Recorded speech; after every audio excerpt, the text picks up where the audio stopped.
Bismillahirrahmanirrahim. Assalamualaikum warahmatullahi wabarakatuh. Para hadirin sekalian, dalam video presentasi kali ini, kita akan membahas topik penting dalam dunia akuntansi, yaitu tentang akuntansi mudharabah. Saya, Ergi Farezi, selaku moderator, dan teman-teman saya ada Anggun Nuda Sartika, Dias Faralutfi, Dio Alif Arrafi, Emilia Rahmawati, dan Firma Fadlayanti Putri. Sebelum kita mulai, mari kita pahami terlebih dahulu apa itu mudharabah. Mudharabah adalah suatu bentuk kerjasama bisnis di mana satu pihak menyediakan modal atau yang disebut sohibul mal, dan pihak lainnya menyediakan tenaga atau keahlian yang disebut mudharib. Keuntungan dari usaha ini akan dibagi sesuai dengan kesepakatan awal, sementara kerugian akan ditanggung oleh pemilik modal, kecuali jika kerugian tersebut disebabkan oleh kelalaian atau kesalahan mudharib. Dalam presentasi kali ini, kita akan membahas beberapa poin penting, yaitu mengenai pertama tentang pengertian dari akuntansi mudharabah, skema akuntansi mudharabah, karakteristik, pengakuan dan pengukuran, dan ada beberapa contoh soal tentang akuntansi mudharabah. Baik, untuk mempersingkat waktu, mari kita mulai dengan pembahasan materi yang pertama, yaitu mengenai pengertian dari akuntansi mudharabah oleh Mbak Dias Faralutfi. Saya persilahkan. Terima kasih.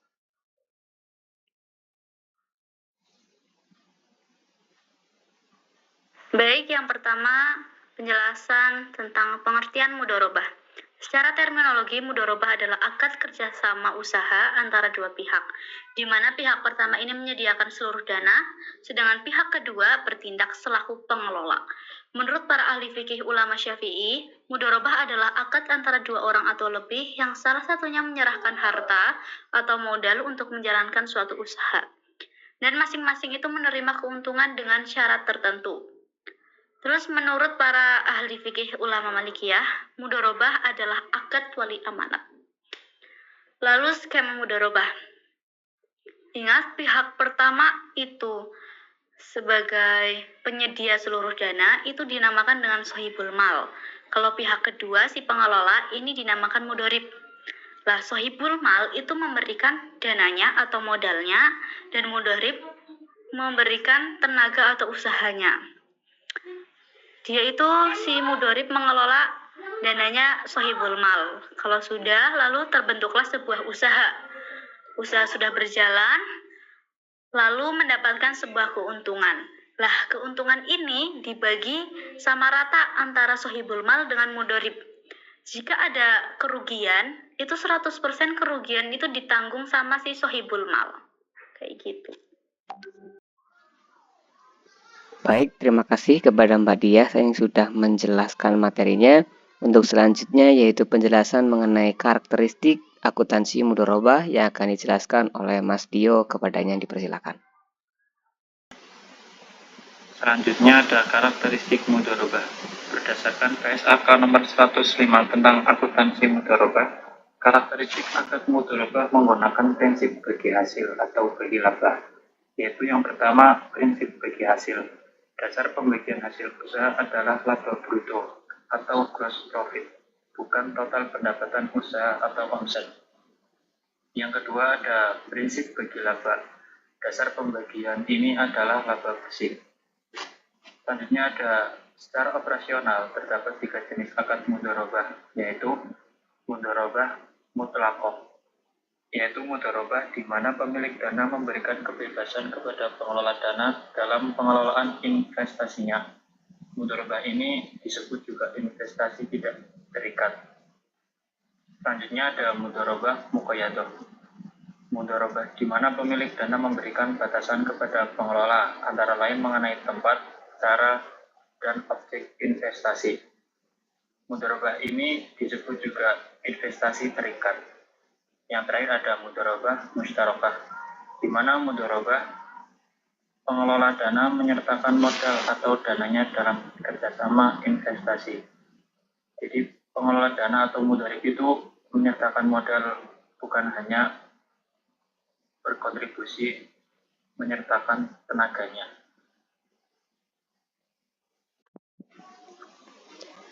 Baik, terima kasih atas penjelasan materinya. Selanjutnya, materi pengakuan dan pengukuran yang akan dijelaskan oleh Mbak Emil, kepadanya dipersilahkan. Baik, di sini saya akan menjelaskan terkait skema pengakuan dan pengukuran pembiayaan mudharabah. Jadi pada skema di PPT tertera ketika pembiayaan mudharabah diakui pada saat penyerahan, itu bisa dalam bentuk kas yang berarti berupa uang atau juga dalam bentuk aktiva non-kas yang berarti bisa berupa mesin dan peralatan. Contohnya pada tanggal 1 Januari diserahkan 5 juta, berarti pada saat itu diakui pembayaran mudharabah berupa penyerahan kas. Lalu selanjutnya ada pembiayaan mudharabah yang diserahkan secara bertahap, diakui pada setiap tahap pembayaran. Dalam hal ini berarti ketika perusahaan memperoleh uang 5 miliar, namun dibagi menjadi 3 tahap. Misalnya pada tanggal 1 Januari disetorkan 1 miliar, lalu bulan depannya disetorkan 4 miliar. Nah, di situ berarti kan ada 2 tahap. Nah, di setiap tahap pembayaran tersebut diakui pembayarannya.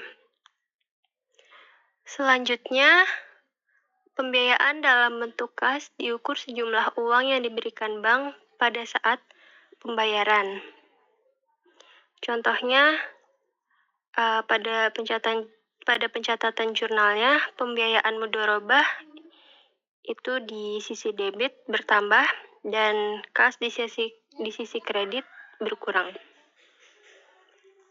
Yang terakhir yaitu pembiayaan mudharabah dalam bentuk aktiva non-kas. Dapat diukur sebesar nilai wajar saat pembayaran, dan selisih nilai wajar dengan nilai buku diakui sebagai keuntungan atau kerugian bank. Berarti di sini diukur sebesar nilai wajar saat pembayaran. Misalnya, terdapat mesin yang seharga 2 juta, nah itu diakuinya saat 2 juta itu tersebut. Sedangkan selisih wajarnya yaitu semisal mesin 2 juta tersebut dituliskan di buku seharga 2 juta karena diberi dari pihak klien. Tetapi pada saat perusahaan cross-check, ternyata nilai wajar mesin tersebut hanya 1.800.000. Karena nilai wajarnya lebih kecil daripada nilai buku, maka dicatat sebagai kerugian. Adapun nilai buku sendiri merupakan nilai yang tercatat atau berapa harga beli pada saat itu, sedangkan nilai wajar adalah nilai yang ada di pasaran. Baik, terima kasih atas penjelasan materinya oleh Mbak Emil. Selanjutnya yaitu contoh-contoh soal yang akan dijelaskan oleh Mbak Anggun Huda Sartika dan Mbak Firma Fatliani Putri. Kepadanya saya persilahkan. Baiklah, yang pertama itu penyetoran modal mudharabah. Jadi, Bapak Hadi ini selaku motorik menerima uang dari Bapak Budi selaku sohibul mal ini. Nah, Bapak Hadi ini caranya mencatatnya itu bagaimana? Kalau bagi Bapak Hadi ini selaku motorik, maka dia akan mencatatkan kasih yang bertambah karena dia menerima dan kasih yang bertambah. Kemudian kreditnya itu siapa? Kreditnya adalah dana siapa temporer. Nah, ini akan bertambah di kredit. Kalau tadi Bapak Budi itu mencatatnya sebagai investasi mudharabah, itu sebagai aset, sedangkan untuk Bapak Andi nyatanya sebagai dana sisa temporer itu sendiri seperti utang ataupun dana pihak ketiga di mana dan ini harus dikembalikan pada akhir periode ataupun hari masa akad, harus dikembalikan semacam utang, ya semacam utang tapi bukan utang. Nah, apabila ternyata Bapak Budi ini menyerahkan pembiayaan akadnya ini bukan berupa uang tunai, tapi berupa mesin atau aset non-kas tadi, ya mesin pengolah tahu, maka dicatatnya sama menggunakan akun dan hasil kata Borel. Tapi nanti reportnya itu adalah aset non-kas atau mesin bisa mesinnya bertambah 20 juta rupiah karena salahnya. Oke, lanjut. Misalkan pencatatan keuntungan. Jadi tadi, misalkan bulan Januari setelah berjalan selama 1 bulan, itu perusahaan mendapatkan keuntungan 1 juta rupiah, pemilik dana mendapatkan 40%, dan pengelola dana mendapatkan 60%, maka jurnalnya bagaimana? Nah, bagi pengelola dana, uang 1 juta ini akan menjadi beban karena ini harus dikeluarkan, uang 1 jutanya harus dikeluarkan dari usaha, kalau kita tadi dibagi kepada pemilik dana dan juga pengelola dana. Sehingga di sini ketika kita mengetahui adanya keuntungan ini, maka perusahaan akan mencatat beban bagi hasil mudharabahnya bertambah, kemudian kreditnya, utang bertambah di kredit. Kenapa utang? Karena memang ini belum dibayarkan dan ini wajib disalurkan, wajib dibayarkan sehingga menjadi kewajiban. Nah, ketika misalkan dana 1 juta ini keuntungan itu dicatat, maka perusahaan akan mengeluarkan uang keuntungan dicatat sebagai beban dan utang, maka perusahaan ini akan mengeluarkan uangnya, maka hasilnya akan berkurang 1 juta ya. Kemudian utangnya akan berkurang 1 juta. Jadi uang itu keluar dan uang itu akan dibagi kepada seluruh jurnal 400.000 rupiah dan 600.000 rupiah itu untuk pengelola dana itu. Bapak Adi itu selaku pengelola dana.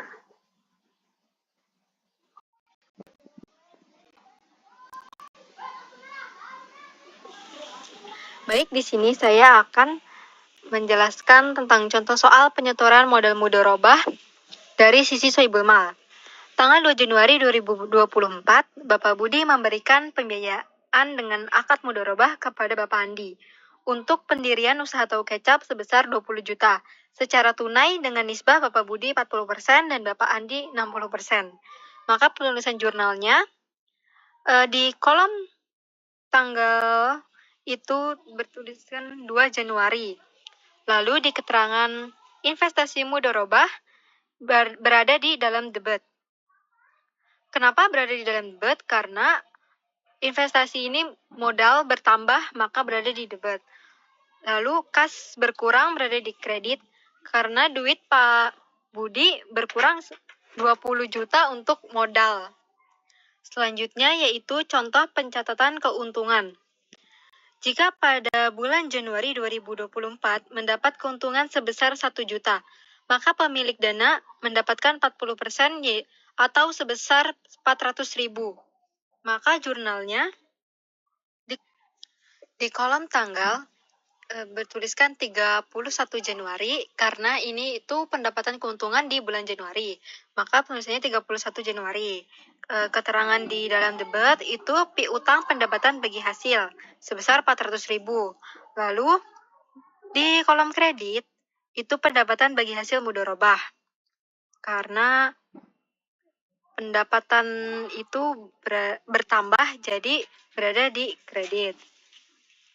Nah, tapi semisalkan uangnya itu nggak langsung dibayarkan, tapi mungkin dibayarkannya 2 minggu setelahnya atau 3 minggu. Jadi penulisannya itu misal dibayarnya itu 5 Februari, berarti di kolom tanggalnya itu 5 Februari, lalu keterangan kas bertambah di debit sebesar 400.000 dan piutang pendapatan bagi hasil di kredit sebesar 400.000. Karena beberapa usaha ada yang keuntungannya itu langsung dibayarkan di akhir bulan Januari, tapi ada juga yang 2 minggu kemudian. Tapi Pak Budi sebagai Sohibul Mal itu sudah bisa mengakui penghasilan beliau di bulan Januari. Baik, terima kasih kepada pemateri atas penjelasan materinya yang sangat informatif dan mendetail. Kami berharap informasi yang disampaikan dapat bermanfaat dan menambah wawasan Anda mengenai akuntansi mudharabah. Dan semoga apa yang telah kita pelajari hari ini dapat diterapkan dalam praktik sehari-hari. Kurang lebihnya mohon maaf. Wassalamualaikum warahmatullahi wabarakatuh.